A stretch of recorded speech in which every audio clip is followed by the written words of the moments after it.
And it's like in that moment that they're referring to you, it's not about you. It's about the prospect they know that has a problem.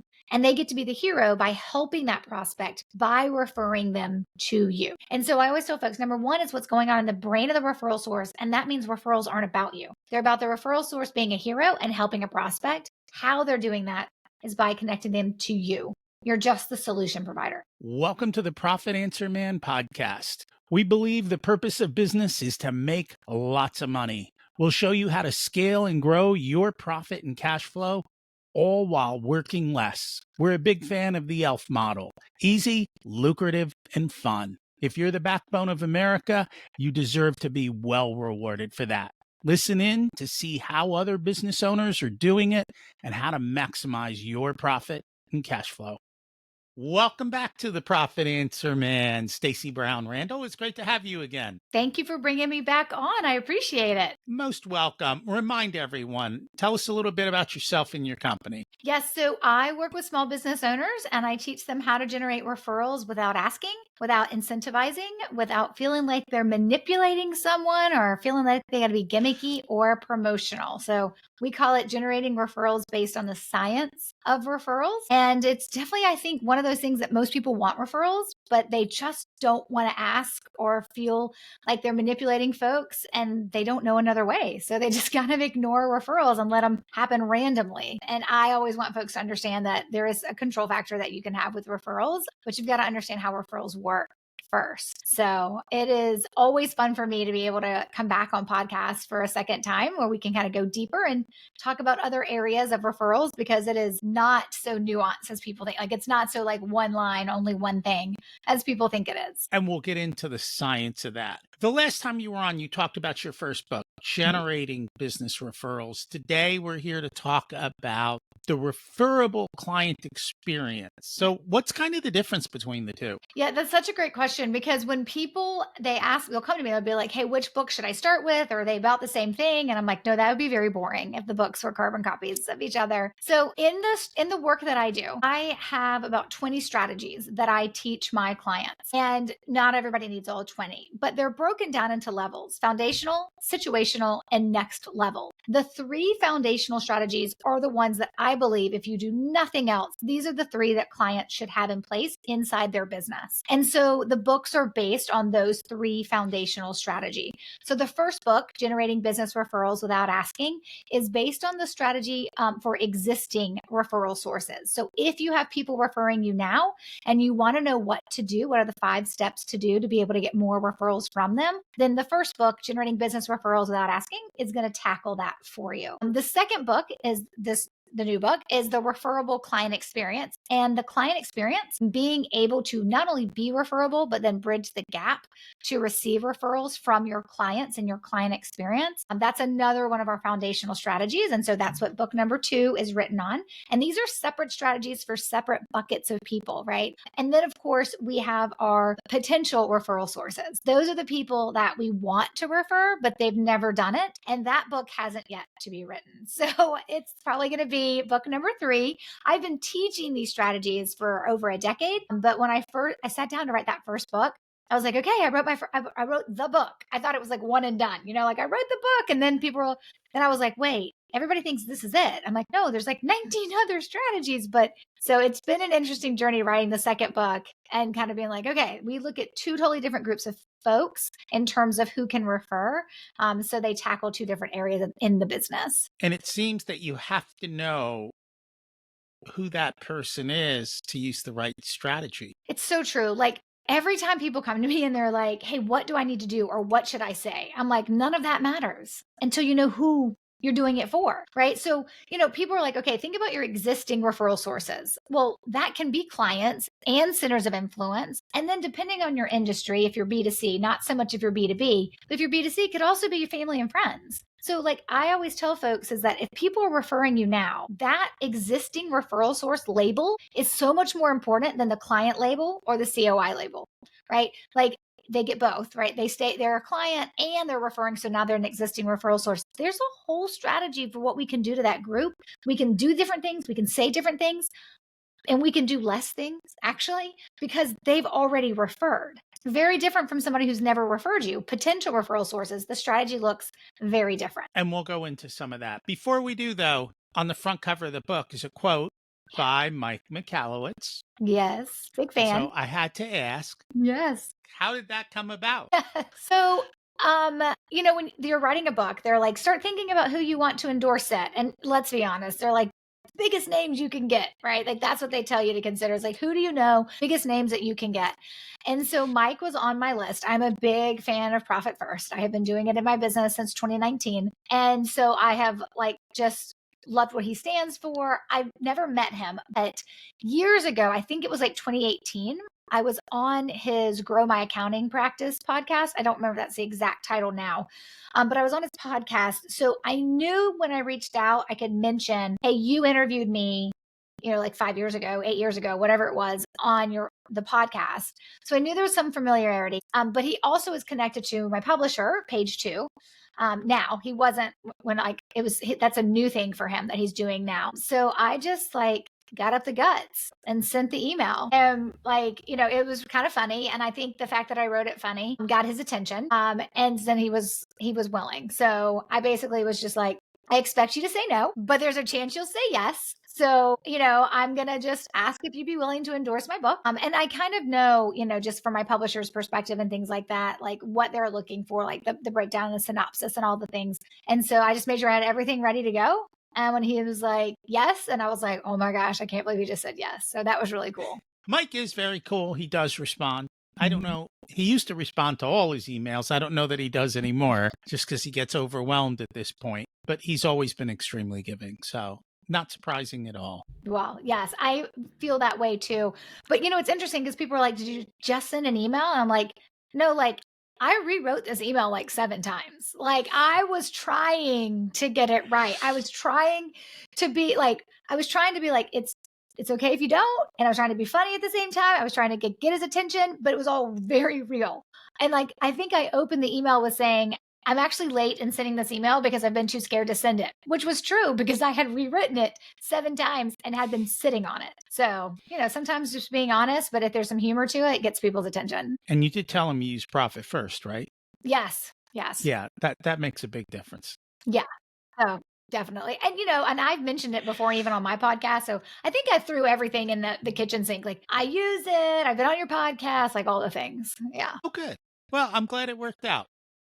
Same. So if people have the question, why do I need to listen to this? I'll just tell them to ask themselves, are you receiving so many referrals you can't keep up, right?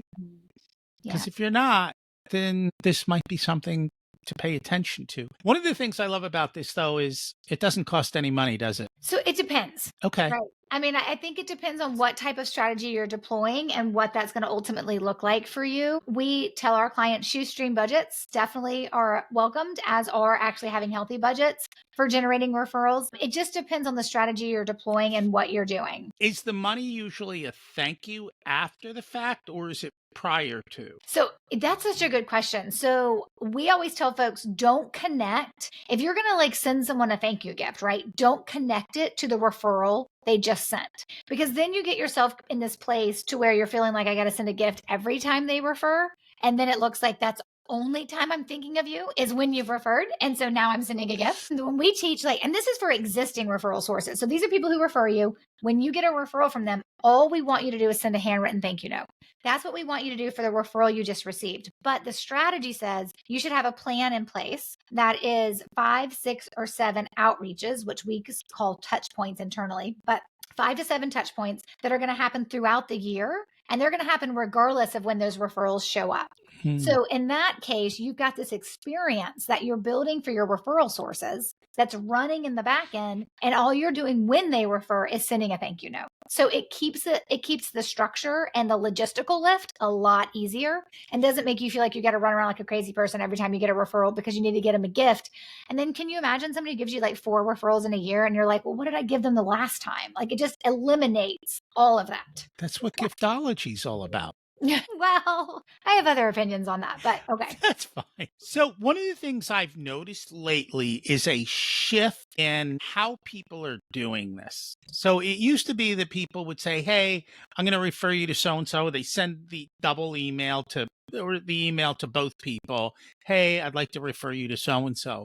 What I'm noticing now, and maybe it's a sign of the times, people prefer to make an introduction versus a referral. And the reason they're doing it, at least from what I'm seeing, is they don't want to be blamed if things don't go well. It's like, I don't want to be blamed if you go with this person and you didn't like the experience, because maybe it's the person they referred and not the experience. So so I obviously am in my clients' data on a daily basis, looking at their dashboards and what's happening with referrals. And we will track. So the way that I teach my clients is that a referral is where you've been connected to a prospect by a referral source, and the prospect knows they're the prospect. There's been a need identified, and this prospect needs what you do, right? We say an introduction is you're connected, but there's no need identified, which is kind of what you're saying you're seeing more of in place of referrals. And then there's also word of mouth buzz, where I'm like, hey, Rocky, I told someone about you and I gave them your information and they're going to reach out. So we know there's someone out there who has a problem, but we don't know who they are because we weren't connected to them. And that's word of mouth buzz. They never seem to call me. They don't, because that word of mouth buzz is not good, right? Like, I mean, it's better than nothing, right? I mean, clearly, but you're not in the driver's seat, so you don't know how to follow up. So what we teach folks, so I'm in there looking, like if we see, so one of the things that my clients can track is they can track, hey, this was actually word of mouth buzz that flipped itself into a referral, or this was word of mouth buzz and I flipped it into a referral, and now here it is in my dashboard as a referral. And same thing with introduction. So I'm not seeing the increase in people are like, I'm getting more introductions than actual referrals, right? But it's always kind of existed. And the reason for that, so if you feel like as a business owner, you're like, people are introducing me to other people, but they're not saying to those other people, you should hire me. There's a couple of things I want you to pay attention to. One, of course, is sometimes it's the trust factor that the referral source has with the person that they're referring. It has nothing to do with you, right? They're actually very happy to refer you, but they don't know this person as well, or they don't have that type of relationship, or they know behind the scenes they're a hot mess. I mean, who knows what it is, right? So they're making more of the introduction. So they just can be a little bit more hands off. But it doesn't always mean there's something wrong with the relationship they have with you as the solution provider, the person receiving the referral. It may be based on the relationship that they have with the prospect that they're ultimately trying to refer, but are only making an introduction for. Or it's the reverse. There's actually a lack of trust with you. And so they think about referring someone to you, or they think about introducing you to someone, but they won't go all the way and refer and put the reputation on the line. But that isn't always because you're doing something wrong. Sometimes they just don't know you well enough, right? I mean, think how many times you've gone to coffee with somebody and you've met someone, you're like, oh, that was a great coffee meeting. And then 2 days later, randomly, you're having a conversation with someone and they need that person you just met for coffee, but you only met them for coffee and you haven't known them for 10 years or 2 years or 20 days. You've known them for 2 days, right? And so you're willing to make that connection happen because you're being helpful, but you have you don't really know the person you're referring this person to because you don't know them.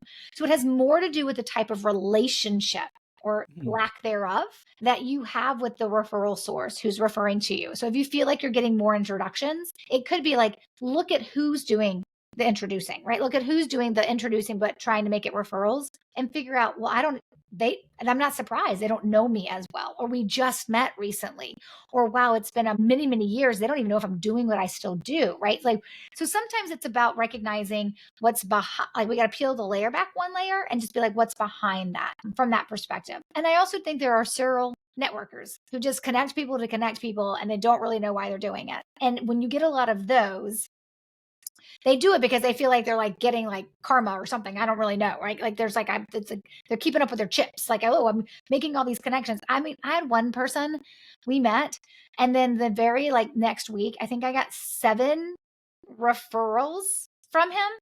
And I'm like, oh my God, this is amazing. By the first call, I realized, just kidding, I'm being referred to all these people. He met me and now he needed somebody to refer to all these other people. And so now I'm being referred. They were all pitching me, not the other way around. I was like, and I got on the second call just to make sure I was right. I'm like, yep, I'm right. And the rest of them were like, we don't need a call. I'm not buying whatever you're selling. So, I mean, it is kind of sometimes paying attention to what's the story behind what you're seeing in the email. No, and I appreciate you explaining all of the different situations. And So this came up in our industry group, and I think part of it is nobody wants to say to somebody else, "Hey, your numbers suck. You should go talk to this guy." Well, I mean, think Yeah, about it, right? Because it's that's true for why what we're you do. getting referred. Right. You don't understand your numbers. You could have great revenue, but there's a financial problem. And what I find is when it comes to financial problems, there is a whole lot of emotions tied around to it. Yeah. Like it's probably easier to get referred to a sex therapist because people will talk about their sex lives more than they'll talk about their financial lives, right? So Yes. it's that weird dynamic. And so I don't know if it's just our industry. The other thing I think is these days, even though, especially in the world of small business, right? So somebody Mhm. refers somebody to someone like me, but they end up not with me, but in my company's sales person or funnel. And they don't end up working with me. They end up working with somebody in the firm. And so they don't know who they're actually kind of getting connected to. And what I have found is a lot of times, especially in smaller firms, owners are the geniuses and the people around them may not have the same skill level or training or whatever. So it creates a little bit of hesitancy. That's all. Yeah, so I think from that perspective, right? Like if I'm referring to you and then all of a sudden you're not the person talking to the people I refer to you anymore, right? That can certainly cause a pause on my end. Like, well, I really trust Rocky, but I don't know anybody else. But so here's the thing. When I'm talking with my clients, we have a strategy called dealing with business model changes or transferring the referral source relationship. All of that stuff should have been handled in advance. Your referral source should never be in a position where they're like, I was referring you to Rocky, but now you're talking to Sarah and I don't really know what's happening. If that were the plan, if the business owner was like, I want people to be referred to Sarah because I'm doing these things now, that is a conversation that you have with your referral sources, at least like your gold level and maybe your silver level referral sources. We don't leave that stuff up to chance. The problem is most businesses leave that stuff up to chance. Like they change a direction, they offer a new service, they take away a service, they want you to refer to somebody different, and they don't communicate to the people who are doing the referring. And so that's on the business owner. I'm like, no, no, no, you can't just change the game on them. You've got to address it. The other thing that I will just mention, because you said like people don't want to tell other people their numbers suck, right? I mean, I get that. But when I talk to like folks whether it's in finances or some other things, right? What I have found is that when somebody has been through what the person's going through and has come out on the other end better, they have no problem making that connection, right? But and sometimes, people aren't like people may leave working with me and be like, I tripled my referrals in a year and seeing it from a rooftop. It's a little less different than be like, my numbers sucked and then I hired Rocky and they were amazing and here everything's great. It's right. It's a little bit of like what you did for them kind of can change the dynamic of how and who they tell, but they're always willing to certainly tell some people. It may not be as many people based on what you do. Oh no, and these aren't always necessarily when I'm giving you examples, it's things I hear Right. from clients as well and so forth. So it varies across the board. Yeah. I just know even for myself, even out networking and stuff, and just in learning how to market myself, I've noticed that you have to watch because people don't want to admit some of those types of things. And I get it. Yeah. Nobody wants to say that things aren't as good as they should be. And honestly, I don't want them then. I prefer when they're Right. in a good financial position and they want to scale and grow and they want that second set of eyes or the other thing. So it So works both ways. it definitely does. And keep in mind, there are actually people from a sales training perspective that teach, like they have strategies that they teach. What they teach is different from what I teach, but they'll teach you don't want referrals, you want introductions. So it just totally muddies the water of what a referral is, what an introduction is, and what it means for you as the business owner. I mean, I think it also really comes down to like who you're listening to, right? Who do you let inside into your brain and to influence your thoughts and the strategies and things that you do? Because there's some training groups, large ones out there that are now teaching, oh no, we're going to teach you how to get introductions and you want these and here's why, and you don't want referrals. And I'm like, that's just semantics. Like, but you know, it's being taught. So it only dilutes the power and the understanding that people have about referrals. And maybe that's what I was hearing. is that Mhm. type of teaching. And so that might be where it came from. One of the things you talk about is the superpower that small businesses have in creating connections, because big companies really struggle to understand how the client feels and what's going on with them. And you talk about that. How do your clients feel, which is different than what most people are thinking on referrals, isn't it? Yeah. So the way that client experience is defined today is it's how your client feels while they're working with you. Now, when I started writing this book back in 2019, and yes, I recognize that means it took forever to be published because it's 2025. But when I first started doing this, there were lots of very different definitions of client experience. Fast forward 6 years later, right? When I went back to last year to like refresh those sections to make sure that they were right, I was like, oh, everyone's kind of on the same page now. All the big consulting firms are kind of all now using the same definition of client experience, which is how your client feels. What people miss then is that as a small business owner, being small, it just became your superpower, because it's your superpower to be small because you can do things that big companies can't do. And you can impact how a client feels at a different way, at a deeper way, and a faster way, and a more human way than a big company ever can. And if you want to go from having a good client experience to a referable one, you're going to have to make sure that you know and understand what those emotions are and how your clients feel, and that you're making sure that they feel seen through the process of working with you. And that's a big part of it. I think we forget a lot of these things, right? And I know on the sales and marketing side, we always run into struggle because they're like, just get me more leads. I'm like, who's your ideal client? What's the message? And they even struggle with that. So Yeah. this is like a step beyond that, Mhm. because people will say, well, who should I refer to you? And everyone's like, well, everybody. Well, that's No, that's not a good answer.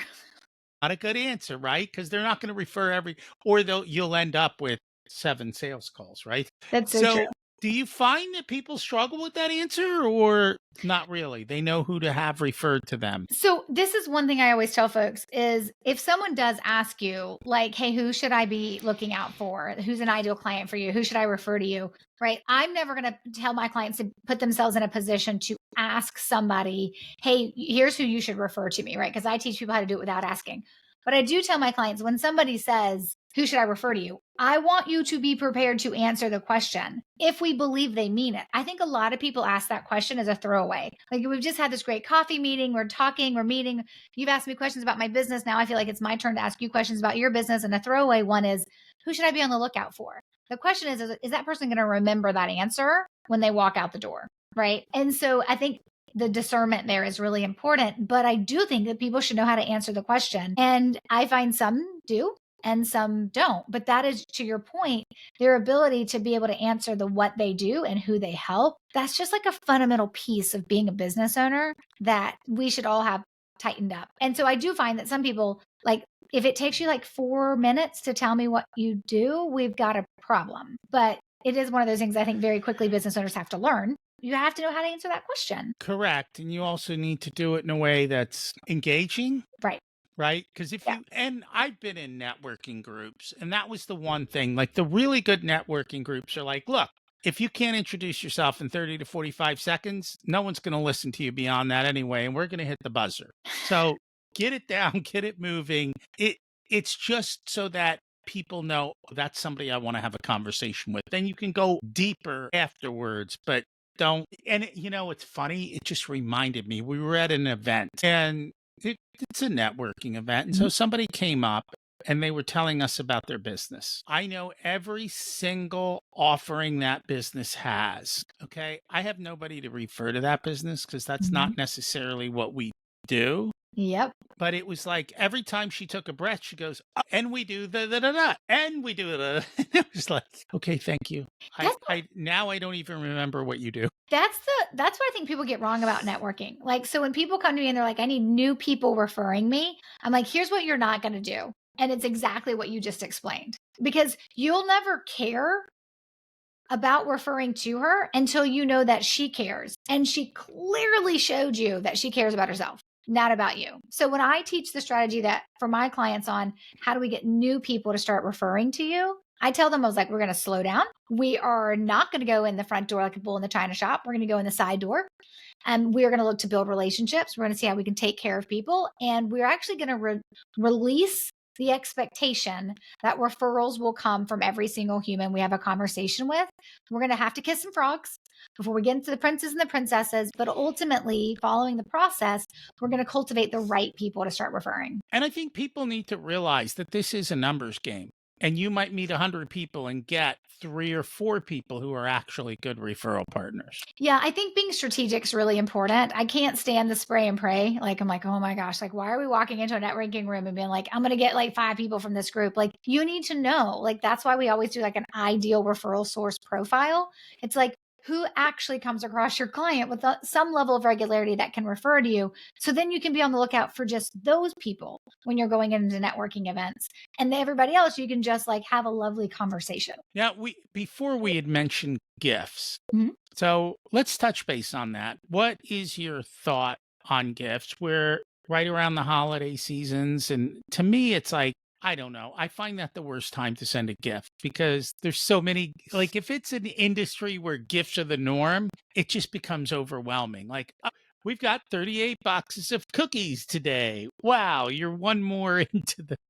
Yes. And then the question is, like, how do you make a gift worthwhile or Yeah. meaningful or not just like, I would never want to send anyone something with my logo because Oh, to that'd be me bad. that, That's bad. yeah, okay. Their logo's different or their name is very different, but not mine because that, as you said, is bad. Yeah, that is bad. So here's the thing. One of the strategies that we teach folks and understanding how referrals work is there's nothing wrong with gifts, right? But they need to be used sparingly, right? When we look at behavioral economics behind what kind of actually really motivates someone to like remember you and be connected to you and look for opportunities is your ability to show up from a behavioral economics perspective with like surprise and delight and variety. So gifts are great to add to variety. If you're doing 5 in a year, that's just creepy, right? Like that's not good. And I have some clients who like to do gifts this time of year. I'm like, great. If that fits you, perfect. I have others who deliberately wait and do it a different time of year.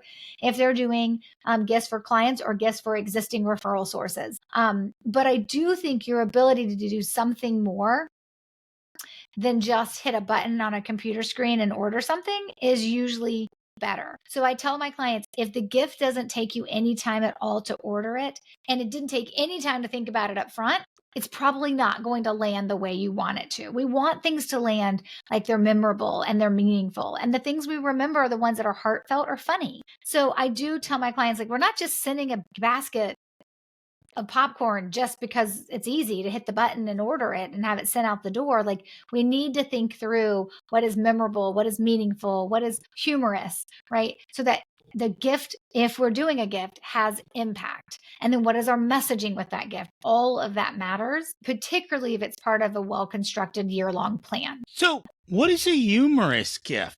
Okay, putting me on the spot. Now I got to think of some. Okay, so there's been a lot. There's been a Because lot. that's a Oh, you know what? fine line. So I'll just tie this one back to the book, that my second book, the Referable Client Experience. I was just teaching this in a master class for people who bought the book and then were like, I'll never read the book. So let me just learn from Stacey. She'll teach me everything live. And so we had a master class this morning on it. It was our second class. And I was giving examples of things that can be memorable and funny at the same time within the client experience. So, some people like to give their clients gifts or whatever. But this was when you signed up with this company. So this company's logo was a pickle. And so when you signed up with this company, they sent you like a box that had like pickle stickers in it and pickle paraphernalia and a huge pickle. It was like this big. I mean, it was crazy. And it was the funniest thing I'd ever seen. Because I was like, and now granted, their logo is pickle. Their name is has pickle in the name. So it was very much about them, but that was more like an onboarding gift, right? Hey, you're onboarding into our company and we want to make sure you remember us and see us and all those things. So that was much more where the branding and the logo piece worked, but it wasn't like their logo was slapped everywhere. It was their caricature of the pickle. That was. And I was like, that's a very clever gift. It was very funny. I did not eat the pickle, though, in case people are wondering. I didn't really know how long those boxes have been sitting around, but I did tell people about it, and I just told all your listeners about it, too. So it's memorable. Yep. And sometimes funny is. And it can be, yeah. And there are different. So, out of curiosity, because you talked about that was an onboarding gift, when do you usually send the onboarding gift? Like after they verbally say yes or after they sign on the dotted line, kind of yes? Yeah, that's such a great question. So we look at the client experience begins the moment the client says yes, but sometimes they say yes to themselves and yes to you until they take the first step. It's whatever the first step is that they do that makes it official. So, like when people are coming to work with me for some of my programs, they're going to fill out an online registration form or they're going to put in their payment details and everything, right? Pick their payment plan or pay in full or whatever. And that's going to be the first, like that's where it starts. They may have said yes to themselves or yes to me 2 days earlier, but it's not official until they have committed. And that commitment is usually signing agreements, whatever it is in your business, paying an invoice, whatever. But the minute they say yes and they take that first step, they've entered into the new client stage. So your client experience has 3 stages. It's new, active, and alumni, unless your clients never leave you. And then it's just new and then active becomes ongoing. In the new stage, it depends on you of how long that lasts. But usually sometime in that first week or two, once they've said yes to whenever before the new stage is over, that relationship touch point, which in this case is like the gift that we're talking about, right? The welcome box is sent usually within, like, maybe not the first day, but usually within the first 2 weeks. So, at the beginning, you talked about the science of referrals, and we Mhm. should have gotten to this earlier so we'd spend more time on it. But what is the science of referrals? Yeah. So when you look at referrals, so not to give like an in-depth science lesson, have a whole science conversation. The way that I like folks to think about this is that there are some key moments that are happening when referrals are happening that are baked and rooted in science. The first one is what's happening in the brain of the referral source. So the person who's connecting you to the prospect, they're referring a prospect to you. There's something that's happening in their brain, and that is the happiness trifecta. And that's when they do something that makes them feel good, and the feel good chemicals like dopamine are released in their brain. It's the dopamine and its 2 cousins are released in its brain. And it's like in that moment that they're referring to you, it's not about you. It's about the prospect they know that has a problem. And they get to be the hero by helping that prospect by referring them to you. And so I always tell folks, number one is what's going on in the brain of the referral source. And that means referrals aren't about you. They're about the referral source being a hero and helping a prospect. How they're doing that is by connecting them to you. You're just the solution provider. The second piece of science that we look at is the psychology of trust, which most people get from a referral perspective, that trust transfer, right? But what people get wrong is thinking that your referral source has to know everything about you before they can refer you. That's not what builds trust. What builds trust is knowing that we have a relationship and I don't forget about you and I remember you because you're nurturing a relationship with me. And that's why I trust you. I'm assuming also that you're good at what you do until you prove me wrong. And then, of course, trust can be broken. Most people get the psychology of trust, but they look at it incorrectly when it comes to having the referral source understand what they do and why they refer. It's not because they know your portfolio and all the acronyms after your name. That's not what anybody remembers about you. And then the third piece is behavioral economics. And that is how we maintain that relationship. And we look at what we call the positive side of behavioral economics, not the evil side of behavioral economics, like taking advantage of reciprocity. We don't do that. We look at the other side of behavioral economics in terms of how we build and look at the framework of the plans that we put in place to nurture the relationships with our referral sources. Interesting. Yeah, that's a high level kind of overview. No, that's fine. Is there anything we should have talked about with referrals that didn't get a chance to? I know you've got a ton of information, but I want to make sure that if there was something you really wanted to get out today and didn't, that you get a chance to do that. Yeah, I think for the folks who maybe remembered and heard when the first time I was on your podcast talking about my first book, and now they're like, hey, what's some thought process around if I should get the second book, the Referable Client Experience, is really understanding that it is different. The client experience is about how you move from just doing great work to developing relationships with your clients. And so we talk about this from there's a formula that you have to understand in terms of the client experience. There are stages you need to understand how the formula fits into the stages. There are best practices, there are pitfalls to avoid. And then once you've built that referable client experience, then we get to bridge the gap to referrals. And so I think that's really important for people to understand, because a lot of people think if I do great work, I'll get referrals. But as you said at the beginning, we're not drowning in referrals. So clearly there's other things we need to be doing. And I think it's important for people to know it's not just about the onboarding gift, right? It's not just about the box of pickles that you send. There's a whole strategy behind it, and understanding that for your business is really important. And that's the one thing that I find most business owners, they just want to take action. Building a strategy isn't always on the top of their list. And it doesn't matter what part of the business it is. It's the same at every part. And I'm like, no, you have to create a strategy, and you have to understand what you're doing and why. Throwing money at things is not going to solve the problem. So true. As much as they like. If people would like to learn more about you and get the book, what's the best way? So anywhere books are sold. So if they prefer to read it on an e-reader or grab the printed copy, I'm old school, so I like the printed copies, or the audiobook. I am the narrator of the audiobook. It is available wherever you want to buy books. Cool. Thank you so much for joining us today. Thank you for having me. Thanks for listening to this unedited video of the Profit Answer Man podcast. If you'd like to catch the full episode and learn more about what we do, check us out at profitcomesfirst.com. We also go through the Profit First book in each and every chapter in the beginning episodes of the podcast, so check those out as well. Thanks for listening, and here's to you having a more profitable and growing business.